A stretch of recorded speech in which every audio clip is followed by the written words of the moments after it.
अस्सलाम वालेकुम students, I am ज़ैन तबस्सुम और आप लोग देख रहे हैं ज़ैन अकेडमी चैनल। तो आज की इस वीडियो में हम low density and high heat of fusion of ice जो है इस टॉपिक के ऊपर बात करेंगे। यानी ये दोनों टॉपिक आज की इस वीडियो में हम कवर करने वाले हैं। तो सबसे पहले हम थोड़ा बहुत क्या करते हैं, डेंसिटी जो है इसके ऊपर बात करते हैं ताकि इनके लिए रास्ता हम हमवार कर सकें। तो डेंसिटी हमें मालूम है कि ये बराबर है किस चीज़ की, मास पर यूनिट वॉल्यूम। अब मास पर यूनिट वॉल्यूम से मुराद ये है कि एक सब्सटेंस है, मान लो हमारे पास एक सब्सटेंस है, इतना है, इसका मास फॉर एग्ज़ाम्पल 1 ग्राम है। क्या है? 1 ग्राम। अब इस मास जो है, इस मास को अगर हम बढ़ाए तो यहाँ पे ये डेंसिटी क्या होगी, इंक्रीज़ होगी, क्योंकि डेंसिटी के साथ मास का डायरेक्ट रिलेशन है।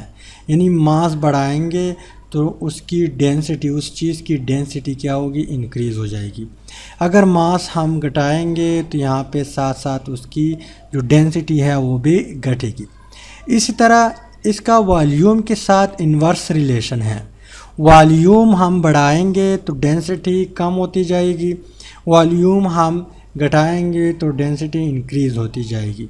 मान लो हमारे पास एक सब्सटेंस है, उसका वॉल्यूम इतना है, इतना वॉल्यूम है। अब इसका वॉल्यूम हमने क्या किया, चेंज किया, लेकिन बढ़ाया, इसका वॉल्यूम हमने ज़्यादा किया। तो वॉल्यूम ज़्यादा करने से उस चीज़ की जो डेंसिटी है वो कम हो जाएगी, डिक्रीज़ हो जाएगी।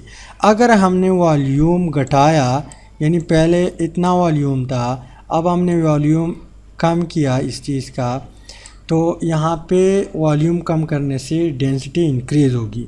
यानी वॉल्यूम का डेंसिटी के साथ इन्वर्स रिलेशन है, मास जो है इसका वॉल्यूम के साथ डायरेक्ट रिलेशन है।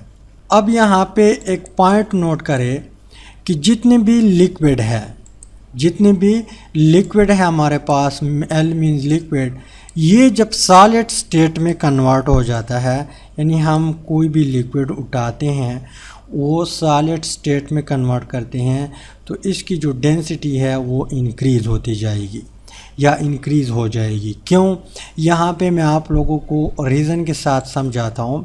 कोई भी लिक्विड जब हम उठाते हैं तो हमें मालूम है कि उनकी पार्टिकल जो है एक दूसरे से थोड़े फासले पे होते हैं। उसकी जो पार्टिकल होते हैं, किसी भी लिक्विड को हम उन्हें उठाया, वो लिक्विड स्टेट में है, तो पार्टिकल के बीच फासला ज़्यादा होता है एज़ कंपेयर टू सॉलिड। यानी यहाँ पे वॉल्यूम ज़्यादा है, इसी वजह से उस लिक्विड की डेंसिटी क्या है, कम है। अब अगर हम इसको सॉलिड स्टेट में कन्वर्ट करते हैं, इसको क्या करते हैं, सॉलिड स्टेट में कन्वर्ट करते हैं, तो हमें मालूम है कि ये तब सॉलिड स्टेट में कन्वर्ट हो जाएगा कि जब इसकी बीच जो डिस्टेंस है वो कम हो जाए, या इंटरमॉलिक्यूलर अट्रैक्टिव फोर्स यहाँ पे बढ़ जाए। यहाँ पे जब बढ़ जाए तो ये करीब करीब आ जाएंगे, फासला कम होता जाएगा, इसकी जो एनर्जी है हम उसको रिलीज़ करेंगे, इसकी एनर्जी कम हो जाएगी, तब यहाँ पे करीब करीब आएंगे। यानी यही पार्टिकल जो है इतने करीब करीब आए, तब यहाँ पे ये सॉलिड में कन्वर्ट हुआ। अब यहाँ पे आप लोग देख ले, यहाँ पे यही पार्टिकल इतना वॉल्यूम घेर लेता है, यहाँ पे आप लोग देख ले इतना वॉल्यूम, और लिक्विड स्टेट में इतना वॉल्यूम था। तो लिक्विड से जब सॉलिड में कन्वर्ट हुआ तो बेसिकली यहाँ पे क्या हुआ, वॉल्यूम कम हुआ। वॉल्यूम कम हुआ तो पहले भी हमने डिस्कस किया कि इन्वर्स रिलेशन है, डेंसिटी बढ़ेगी। तो जितने भी लिक्विड है, पॉइंट नोट करें, जितने भी लिक्विड है वो जब हम सॉलिड स्टेट में कन्वर्ट करते हैं तो उसकी डेंसिटी इंक्रीज़ हो जाएगी। ये पॉइंट आप लोगों ने नोट करना है। अब अगर हम वाटर के केस में देख लें, वाटर यानी वाटर जब हम सॉलिड स्टेट में कन्वर्ट करते हैं तो ये किस में कन्वर्ट हो जाता है, उसको हम नाम देते हैं आइस। क्या नाम देते हैं? आइस नाम देते हैं। वाटर जो है इस चीज़ से इख्तिलाफ़ करता है। इख्तिलाफ़ इस तरह करता है कि जब मान लो हमने 1 ग्राम वाटर उठाया, कितने?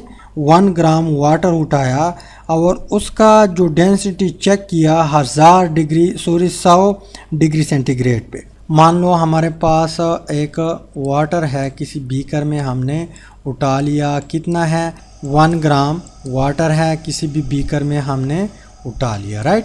ये है 100 डिग्री सेंटीग्रेड पे, इसका टेम्परेचर हमने रखा हुआ है 100 डिग्री सेंटीग्रेड।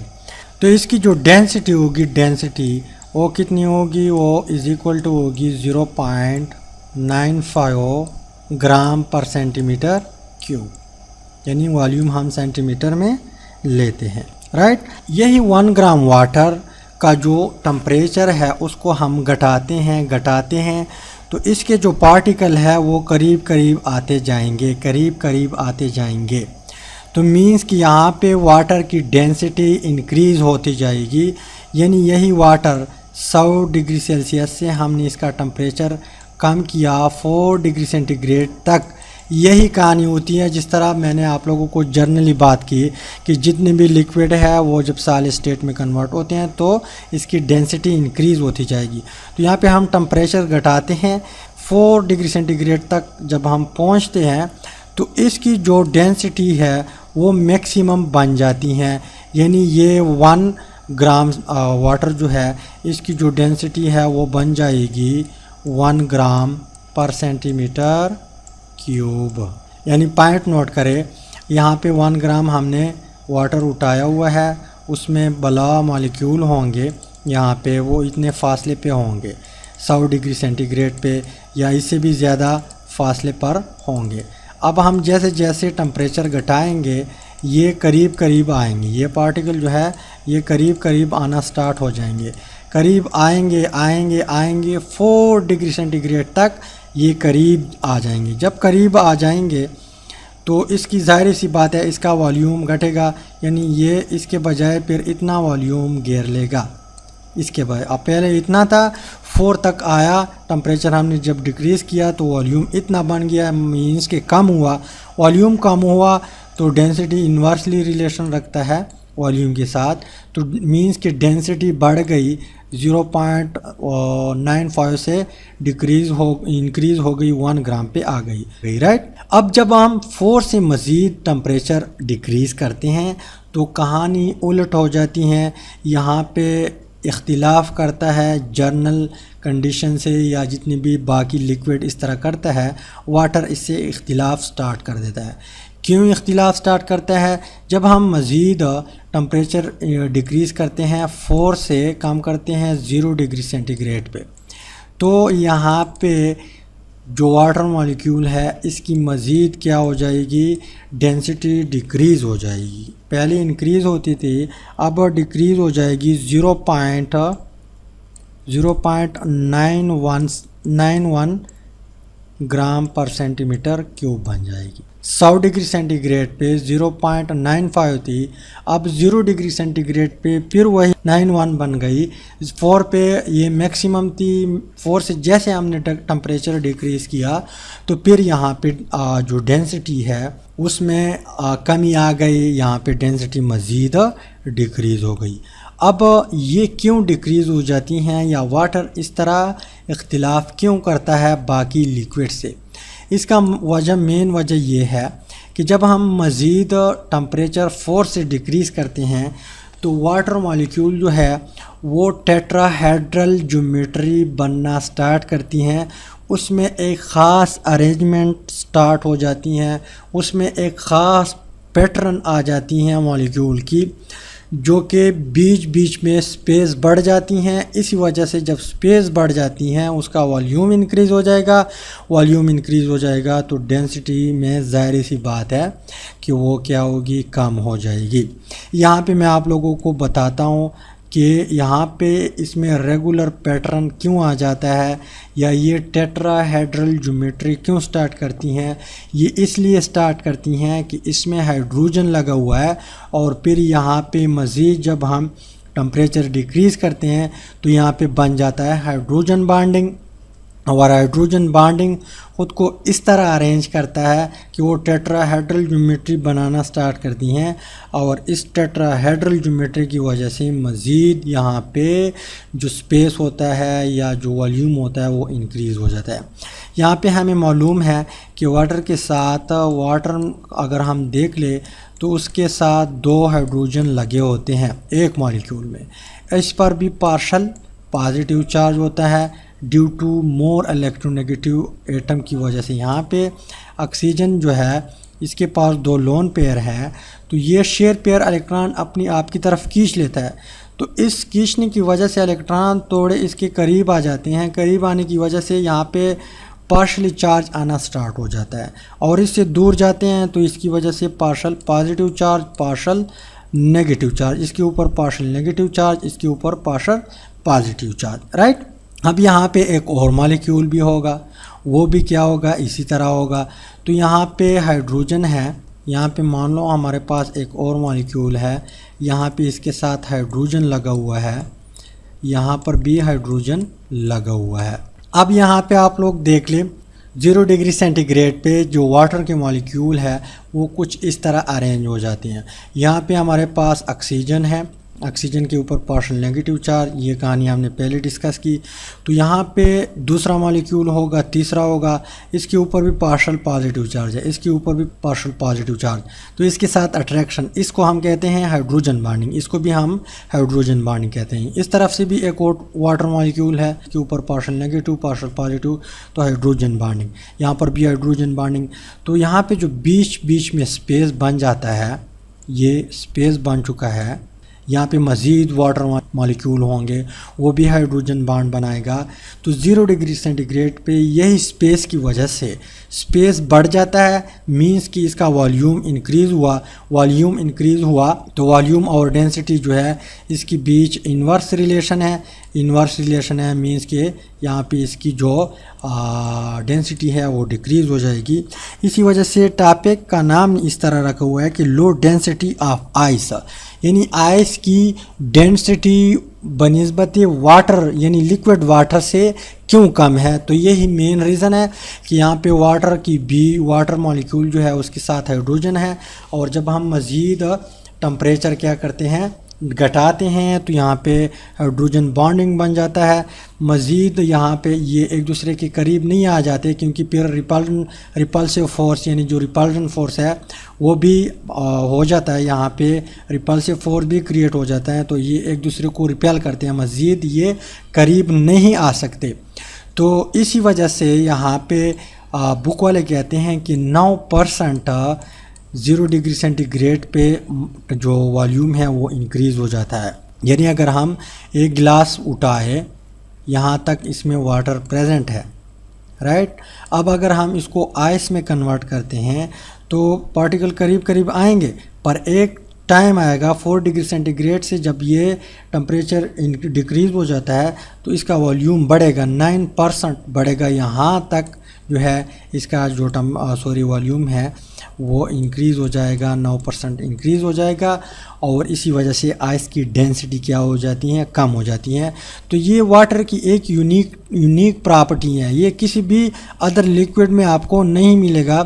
यही वाटर है कि ये इसी तरह कारोबार करता है, और यही वजह है कि बर्फ़ जो है बर्फ़ वो वाटर के ऊपर फ्लोट करता है, अंदर जो है नहीं डूबता, वो वाटर की सरफेस पे आपको मिलेगा। क्यों? क्योंकि आइस जो है उसकी डेंसिटी कम हो जाती है, किससे, लिक्विड वाटर से। तो बुक में आप लोगों को एक डायग्राम दिया हुआ है, आप लोग देख सकते हैं 200 पेज के ऊपर, जो स्टूडेंट की पीके से बिलोंग करते हैं।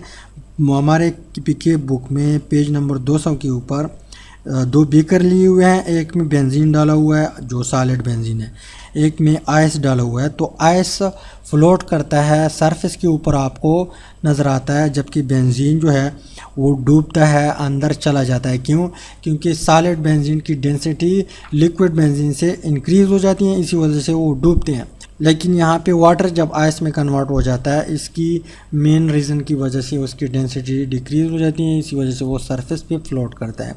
तो ये है हमारे पास जो first one topic, low density of ice. आप लोगों को पता चला कि क्यों आइस की डेंसिटी लिक्विड वाटर से जो है वो कम हो जाती है।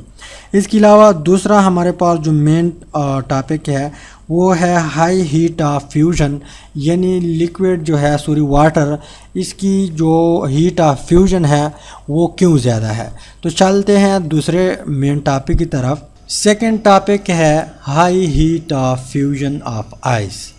तो सबसे पहले हम फ्यूजन जो है इसके ऊपर थोड़ा बहुत चर्चा करते हैं। फ्यूजन, मान लो हमारे पास एक सॉलिड है, इस सॉलिड को जब हम मेल्ट करते हैं, यानी ये सॉलिड जब लिक्विड में कन्वर्ट करते हैं, इस चीज़ को हम क्या कहते हैं, फ्यूजन कहते हैं। क्या कहते हैं, फ्यूजन कहते हैं। अब high heat of fusion of ice, यानी आइस जो है इसका फ्यूजन हाई क्यों है, यहाँ पे ज़्यादा एनर्जी क्यों लगती है। तो सबसे पहले आप लोग डिफिनीशन नोट कर ले, उसके बाद हम क्या करेंगे, डिस्कस करेंगे। तो डिफिनीशन कुछ इस तरह है कि the energy usually in kilo joule, यानी एनर्जी की डिफरेंट यूनिट है, लेकिन जब हम इसको किलो जूल में ले ले, the energy usually in kilo joule required to melt 1 mole of a solid at its melting point is called the molar heat of fusion. इस चीज़ को हम क्या कहते हैं, मोलर हीट ऑफ फ्यूजन कहते हैं। यानी कोई भी सॉलिड है, मान लो ये हमारे पास एक सब्सटेंस है, किस स्टेट में है, सॉलिड स्टेट में है, लेकिन ये कितना है, 1 मोल है। ये हमने कितना उठाया हुआ है, 1 मोल एनी सॉलिड उठाया हुआ है, राइट। अब इसका जो मेल्टिंग पॉइंट है उस पे जब हम एनर्जी देते हैं इन किलो जूल में, यानी मान लो इसका जो मेल्टिंग पॉइंट है वो है, फ़र्ज़ लेता हूँ 50 डिग्री सेंटीग्रेड या 50 डिग्री सेल्सियस, यानी इसका टेम्परेचर मान लो मेल्टिंग पॉइंट है वो है 50। अब यही 50 डिग्री सेंटीग्रेड हमने रखा हुआ है, ये है कितना, 1 मोल है। अब इसको हम मेल्ट करते हैं, जब मेल्ट करते हैं तो जितनी एनर्जी लग जाए उस एनर्जी को हम क्या कहते हैं, मोलर हीट ऑफ फ्यूजन कहते हैं। यानी ये लिक्विड में हम क्या करते हैं, कन्वर्ट करते हैं। ये इस टाइम सॉलिड स्टेट में प्रेजेंट है, हमने कन्वर्ट किया लिक्विड स्टेट में, एल मीन्स लिक्विड। अब अगर हम वाटर देख ले या आइस देख ले, वो किस स्टेट में प्रेजेंट होता है, वो सॉलिड स्टेट में प्रेजेंट होता है। अगर आइस को या बर्फ़ को हम 1 मोल ले ले, कितना ले ले, 1 मोल ले ले, या यहाँ पे मैं किसी और कलर से शो करवाता हूँ। मान लो ये हमारे पास आइस का एक ब्लॉक है, कितना है, 1 मोल है। अब आइस का या वाटर का मेल्टिंग पॉइंट कितना है, 0 डिग्री सेंटीग्रेड है। कितना है, 0 डिग्री सेंटीग्रेड। तो यहाँ पे जो एनर्जी लगती हैं, यानी इस ब्लॉक को जो हमने 1 मोल लिया हुआ है, इसको, इस पूरे ब्लॉक को जब हम लिक्विड में कन्वर्ट करते हैं तो यहाँ पे एनर्जी लगेगी 6.02 किलो जूल। अब ये बहुत ज़्यादा एनर्जी है, क्या है, अगर हम बाकी सॉलिड से कंपेयर करें तो ये एनर्जी काफ़ी ज़्यादा एनर्जी है। 0 डिग्री सेंटीग्रेड पे इतनी एनर्जी लगती हैं जब हम 1 मोल आइस उठाते हैं। अच्छा, 1 मोल कितने ग्राम होगा वाटर का, तो हमें मालूम है कि हाइड्रोजन का 1 है, 2 हाइड्रोजन होते हैं वाटर मॉलिक्यूल में, 1 ऑक्सीजन है, ऑक्सीजन का 16 है। तो हम अगर 1 मोल आइस ले ले, मीन्स कि हमने 18 ग्राम आइस लिया हुआ है, 18 ग्राम आइस लिया हुआ है, यानी 1 मोल लिया हुआ है। इसको हम 0 डिग्री सेंटीग्रेड पे मेल्ट करवाएंगे तो यहाँ पे जो एनर्जी लगेगी वो है 6.02 किलो जूल। तो ये बहुत ज़्यादा एनर्जी है, बहुत ज़्यादा अमाउंट में ये एनर्जी है। तो यहाँ पे सवाल ये क्रिएट होता है कि वाटर या आइस जो है वो, उसका जो हीट ऑफ फ्यूजन है वो हाई क्यों है। यहाँ पे हमने लिखा हुआ है हाई हीट ऑफ फ्यूजन तो ये हो चुका है, लेकिन वाटर का हाई क्यों है, तो वही रीज़न है कि आइस जो है, आइस उसमें टेट्राहेड्रल ज्योमेट्री बन जाती हैं, एक ख़ास पैटर्न बन जाती हैं और उसमें हाइड्रोजन बॉन्डिंग आ जाता है। इस हाइड्रोजन बॉन्डिंग की वजह से जब हम इसको मेल्ट करवाएंगे, क्या करवाएंगे, मेल्ट करवाएंगे, तो यहाँ पे एनर्जी ज़्यादा लगती हैं। अब हमारे कोर्स में एक टेबल दिया हुआ है पेज नंबर 200 के ऊपर, तो उस टेबल के मुताबिक अगर हम देख ले तो वहाँ तो वाटर का जो हीट ऑफ फ्यूजन है वो बहुत ज़्यादा हाई है। यहाँ पे हम चेक करते हैं, हमारे पास फर्स्ट मेंबर है, यहाँ पे एस मीन सब्सटेंस, यहाँ पे एम पी मीन्स कि इसका मेल्टिंग पॉइंट, और यहाँ पे heat of fusion, heat of fusion को हम डेल्टा एच से रिप्रेजेंट करते हैं और साथ साथ एफ यू एस भी लिखते हैं, F U S. H means enthalpy यानी हीट, यहाँ पे डेल्टा मीन्स चेंज और F U S means fusion. इसके अलावा किस में लेते हैं, किस यूनिट में, किलो जूल में हम लेते हैं। तो फर्स्ट वन सब्सटेंस जो है टेबल के मुताबिक वो है आर्गन। तो आर्गन जब हम सॉलिड ले लें यानी सॉलिड आर्गन अगर हम ले लें तो आर्गन का जो मेल्टिंग पॉइंट है वो है -190 डिग्री सेंटीग्रेड, और यहाँ पे जो एनर्जी लगती है हीट ऑफ फ्यूजन के लिए वो कितनी है 1.3 किलो जूल पर मोल। यानी 1 मोल आर्गन हमने उठाया, किस स्टेट में है, सॉलिड स्टेट में, इसका मेल्टिंग पॉइंट ये है। यानी इस टेम्परेचर पे जब हम एनर्जी देते हैं किलो जूल में तो इतनी एनर्जी लगेगी, तब ये लिक्विड स्टेट में कन्वर्ट हो जाएगा। दूसरा सब्सटेंस है हमारे पास बेंजीन, और बेंजीन का जो है जो मेल्टिंग पॉइंट है वो है 5.5 डिग्री सेंटीग्रेड। यानी इस टेम्परेचर पे जब हम इसको एनर्जी देंगे और ये कन्वर्ट करेंगे लिक्विड में, तो यहाँ पे इसके लिए भी जो हीट ऑफ फ्यूजन है वो ज़्यादा है, इसकी वैल्यू भी ज़्यादा है, 10.9 है, 10.9। इसके अलावा जो नेक्स्ट वन एग्ज़ाम्पल है हमारे पास वो है डाई इथाइल ईथर। आप लोग टेबल चेक कर सकते हैं जिसका मेल्टिंग पॉइंट है -116.2 और इसका जो हीट ऑफ फ्यूजन है वो है 6.90। इसी तरह फिर इथेनॉल का है, मरकरी का है, इसके अलावा मीथेन का है, और लास्ट में H2O का दिया हुआ है। तो H2O जो है वाटर, इसको हम ऑलरेडी डिस्कस कर चुके हैं कि इसका मेल्टिंग पॉइंट 0 डिग्री सेंटीग्रेड है, और यहाँ पे जो एनर्जी लगती है वो है 6.02 किलो जूल पर मोल। तो मेन वजह क्या है कि वाटर जो है इसका हीट ऑफ फ्यूजन काफ़ी ज़्यादा है। मेन वजह है हाइड्रोजन बॉन्डिंग, कि वाटर में हाइड्रोजन बॉन्डिंग होती हैं। इसके अलावा ये इस हाइड्रोजन बॉन्डिंग की वजह से सॉलिड स्टेट में इसमें टेट्राहेड्रल ज्योमेट्री आ जाती हैं, एक ख़ास पैटर्न आ जाता है, जिसकी वजह से जब हम इसको मेल्ट करते हैं या इसकी जो फ्यूजन है उसकी वैल्यू हाई आती है। तो उम्मीद करता हूँ वीडियो की आप लोगों को कुछ ना कुछ समझ आई हुई होगी। इंशाल्लाह मिलते हैं नेक्स्ट वीडियो में। अल्लाह हाफ़िज़।